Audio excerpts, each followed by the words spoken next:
নাপ নদীতে মাছ ধরতে পারে সেই দাবি নিয়ে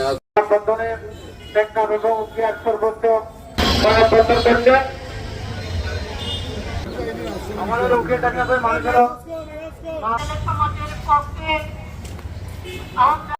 অনুরোধ করছি আপনি এক কমিতে তারা মাছ ধরে তাদের স্ত্রী পুত্র এসে আমাদের মাছ নিয়ে যাচ্ছে তারা থাকবে একটা দুটো দিন নয়।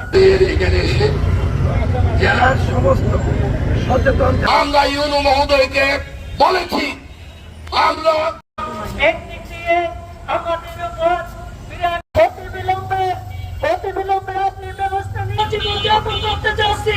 একদিক দিয়ে অপহরণ জীবিকার মাধ্যম সে নাব নদীতে নিষেধাজ্ঞা আরোপ করেন কোনো বন্ধ রেখেছেন আপনাদের এই জেলা সমাজে দুর্বিষহ জীবন তাগিদে আজকের এই মানব টেকনাফ উপজেলা বিএনপির তুলে দেওয়ার জন্য দাবি জানিয়ে আমি বক্তব্য শেষ করছি।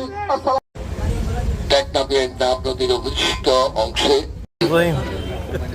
আপনারা সকলেই জানেন জেলে ভাইদের সাথে একাত্মতা করে আমি এখানে সকলকে ধন্যবাদ এবং মিডিয়ার দায়িত্ব আপনারা তুলে ধরবেন। আমি এই জেলে ভাইদের পক্ষ থেকে